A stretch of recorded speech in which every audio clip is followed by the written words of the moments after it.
একজন ব্যক্তি ভবিষ্যদ্বাণী করেছেন, খেয়াল করেন।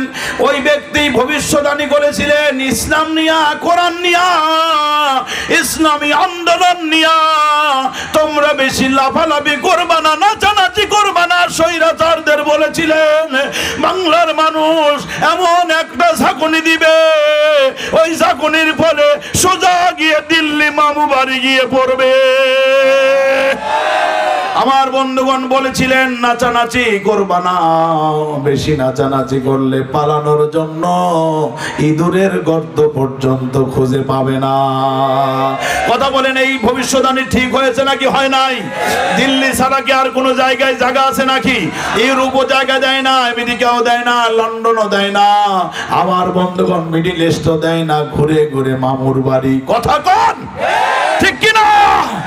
যদি তাই ভবিষ্যদ্বাণী এরকম ভাবে 100% মিলে যায়, আমার বিশ্বাস নন্দিত মুফাসসির কোরআন আল্লামা সাঈদী রাহিমাহুল্লাহ তিনি যে ভবিষ্যদ্বাণী করেছেন বাংলার জমিনে কোরআনের রাজ কায়েম হয়ে যাবে সর্বপ্রথম, আমার বিশ্বাস হয় অবশ্যই গোটা দুনিয়ার মধ্যে যেই দেশে কালিমার পতাকা পার্লামেন্টে উড়বে, একটু চিল্লা সবাই বলেন তো সেই দেশের নাম কি? আর যারা বলেন ওই দেশের নাম কি?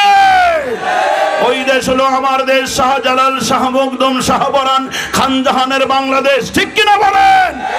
সুতরাং আল্লাহ রাব্বুল আলামিন বলে দিলেন শয়তান রে বেশি দৌড়াদৌড়ি করবি না, লাফালাফি করবি না, তোর জায়গা আমি নির্ধারণ করে রেখেছি।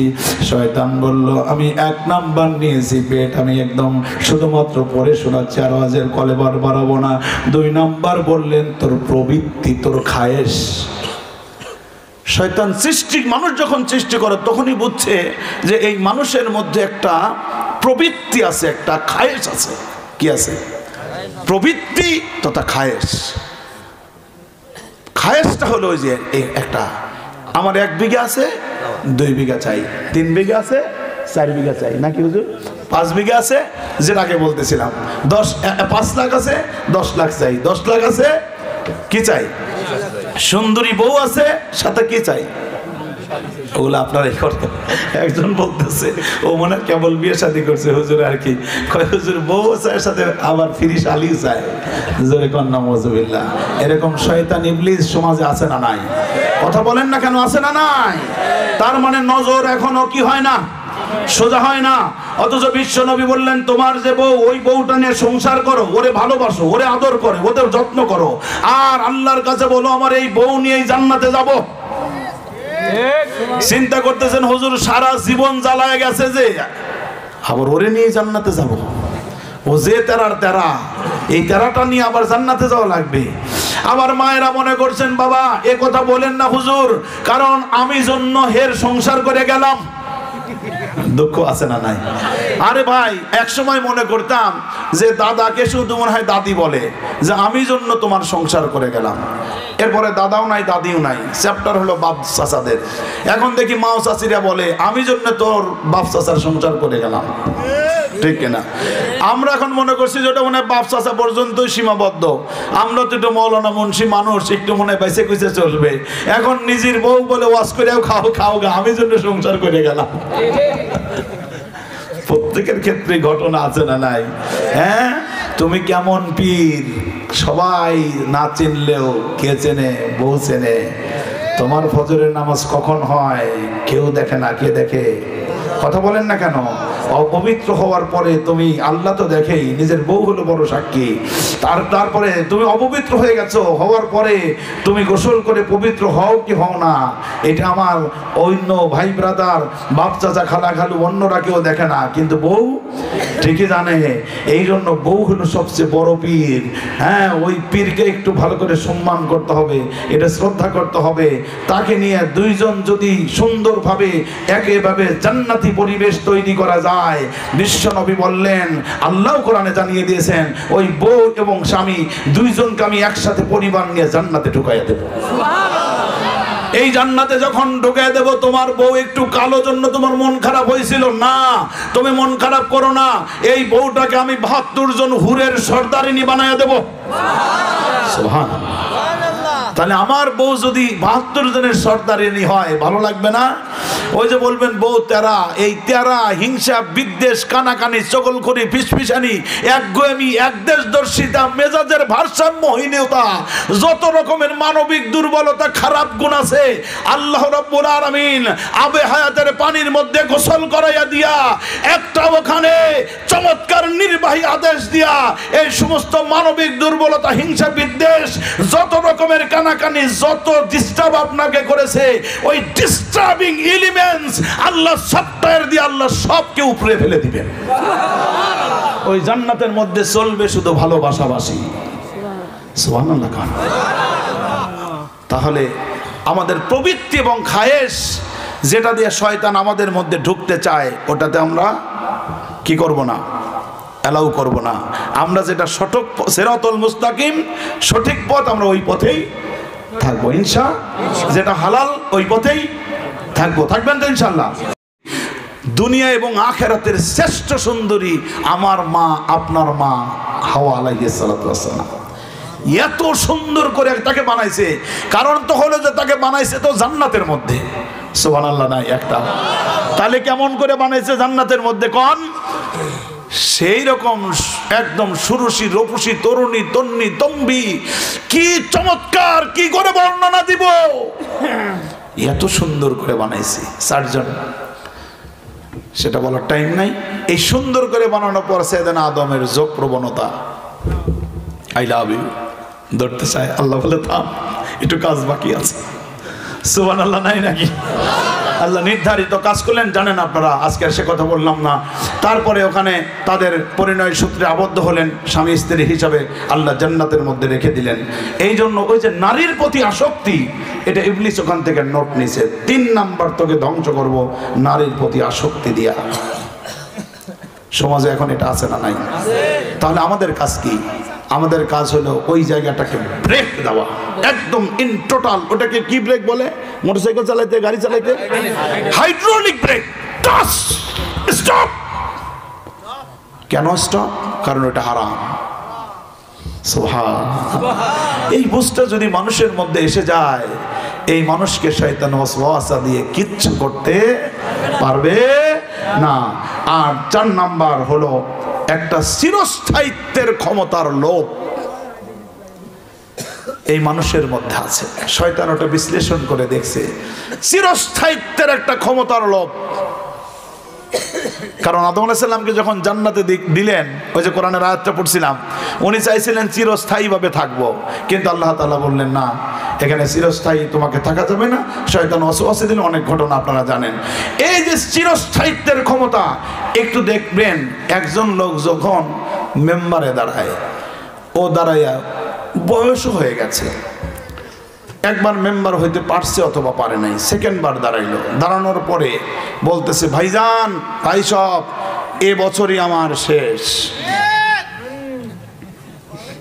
কি এ বছরই আমার? আমি আর হয়তো আপনাদের কাছে আসবো না। আমাদের এলাকা আছে সিরাজগঞ্জের উল্লাপাড়া, বুঝছেন?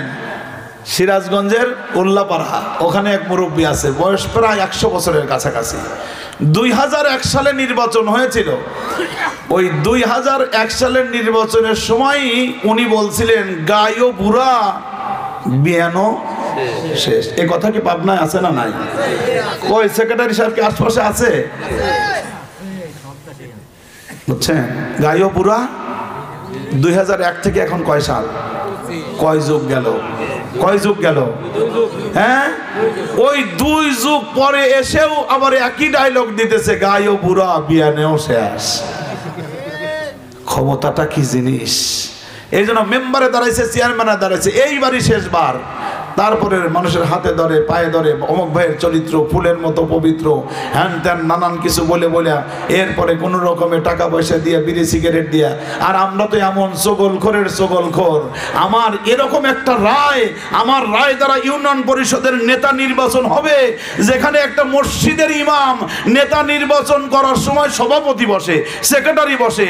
কিছুদিন তো এমন ছিল যে সভাপতি বসে ইমাম সাহেবের ভাইবা নিতেছে, ওই সভাপতির এরকম হাঁটুর এখানে প্যান্ট ছেঁড়া। মিথ্যা কথা বললাম নাকি?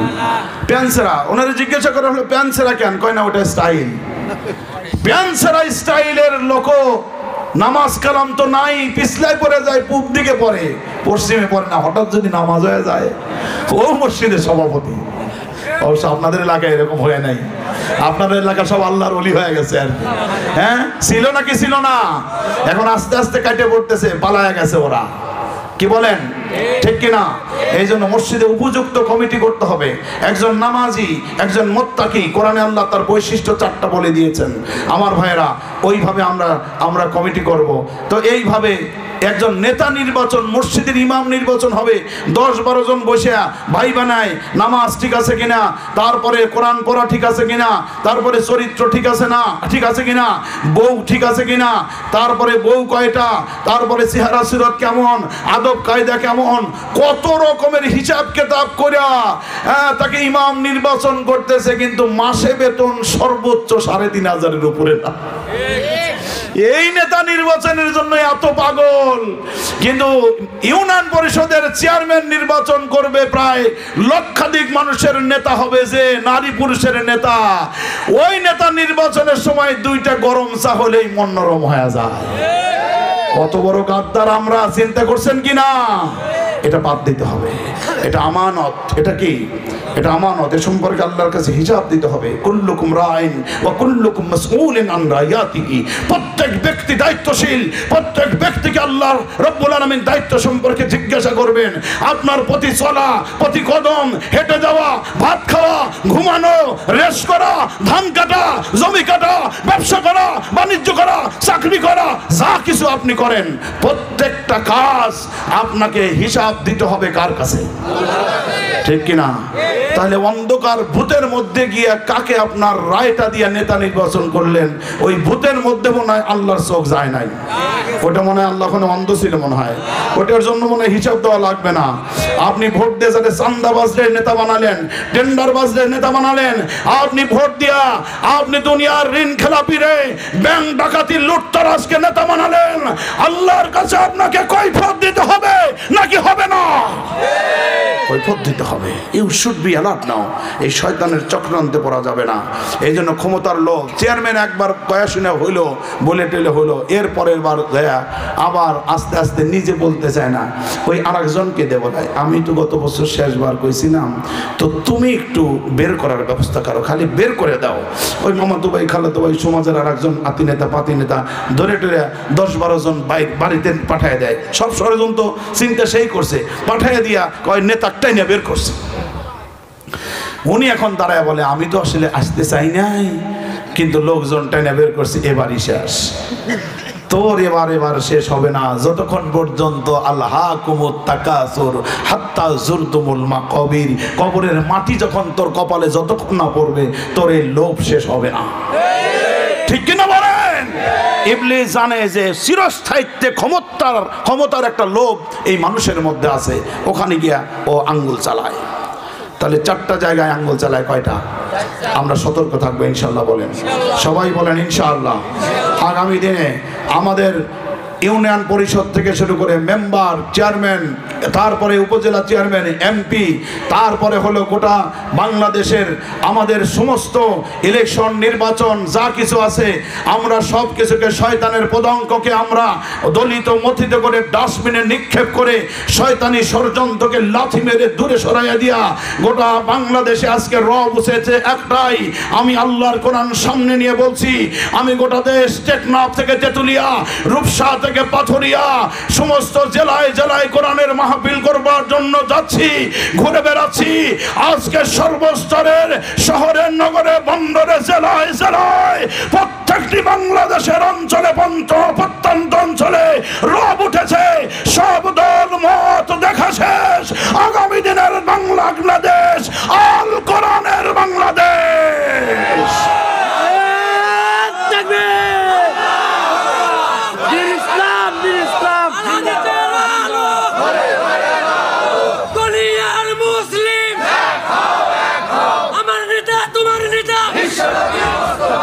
আলহামদুলিল্লাহ, আলহামদুলিল্লাহ। তাহলে এরকম একটা কোরআনের সমাজ আমরা চাই তো ইনশাআল্লাহ। যেই কোরআনের সমাজে পার্লামেন্টে দাঁড়ায় বলবে মাননীয় স্পিকার নূর মোহাম্মদ সিরাজিরা 50 বছর ওয়াজ করে ওদেরকে আবার ধরে নিয়ে সাইদি সাহেবরে 50 বছর ওয়াজ করার পরে হাজার হাজার মানুষে অমুসলিমকে মুসলমান বানানোর পরে 13 বছর জেলখানায় রেখে স্বাদ মেটে নাই, তারপরে হাসপাতালে নিয়ে চিকিৎসার নাম করে ইনজেকশন পুশ করে মারিয়া ফেলা দিচ্ছে। এইসব ওয়াজ নসিহত আর লাগবে না।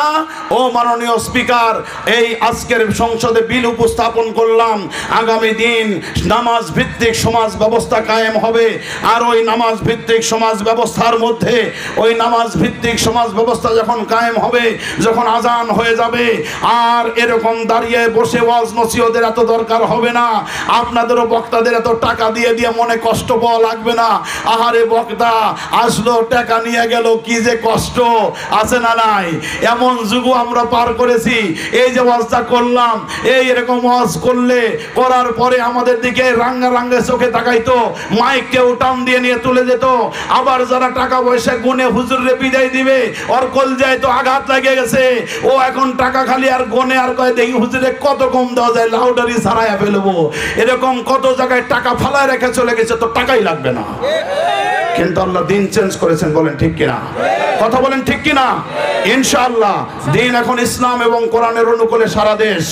ইনশাআল্লাহ এই সময় আমরা বাতিলের হুমকি ধমকি পরোয়া না করে ওই সংসদে দাঁড়িয়ে মাননীয় স্পিকার বলবে আগামী দিন হবে আল কোরআনের বাংলাদেশ। ওই কোরআনের বাংলাদেশে বলবে এখন থেকে নামাজ প্রতিষ্ঠিত করা হোক, নামাজের পক্ষে বিল পাস করা হোক, আজান হয়ে যাবে। আর মাননীয় স্পিকার বলবে নামাজের পক্ষে বিল এসেছে, এই পক্ষে যারা আছেন তারা হা বলুন। সবাই চিল্লা বলেন তো হা। নামাজের বিলের পক্ষে আজকের এই মক সংসদে যারা আছেন সেই সমস্ত এমপি মন্ত্রীরা সবাই হা বলুন। হা জয়যুক্ত হয়েছে, হা জয়যুক্ত হয়েছে, হা জয়যুক্ত হয়েছে। এই কথা বলার পরে নামাজ বিল কায়েম হয়ে যাবে। আর ওখানে আজান দেবে, আজান দেওয়ার সাথে সাথে দোকানপাট কাজকর্ম বন্ধ করে নামাজ পড়ে ফাংতাশিরু ফিল আরদ, আবার জমিনে বিচরণ করবে, অফিস আদালতে বিচার করবে, কাজবাজ করবে। আল্লাহ বলেন আমার রহমতের জুয়ারে জোশ খেলে যাবে। আমি আল্লাহ ইরিয়া মন দিতাম বিঘায় 4-5 মন, ওই আল্লাহ আমি ইরিগেশনের পরে আমি আবার দেই হলো 25 থেকে 30 মন। আর নামাজ ভিত্তিক সমাজ কায়েম হয়ে তুমি যখন জমিনে বিচরণ করবে, আমি আল্লাহ কি 1 বিঘায় ওই 30 মন বাড়াই আর 60 মন দিতে পারি না? কথা বলেন পারে কি পারে না? ওই আল্লাহ পারেন নাকি পারেন না? এরকম একটা সুন্দর সমাজ চাই নাকি চাই না? হ্যাঁ, 36,000 টাকা চুরি করে নিয়া আমাদের এক দরবেশ বাবা, আমি শুধু বাবা বলতে চাই না, ঘৃণা লাগে তাকে, 36,000 এক ব্যাংক থেকে চুরি করিয়া দাড়িগুলো কামাইয়া নৌকায় পার হওয়া নিছিল। ঠিক কিনা বলেন? যদি নামাজ ভিত্তিক কোরআনের সমাজ কায়েম হয়, এরকম কি আর কোন দরবেশের জন্ম হবে? কথা বলেন হবে? নিঃসন্দেহে না। এই জন্য আসুন সেরকম একটা কোরআনের সমাজ আমরা পাই, যে সমাজ হবে ইনশাআল্লাহ কোরআনের ইসলামের। আল্লাহ রাব্বুল আলামিন যেন কবুল করেন, সবাই পড়েন আমিন।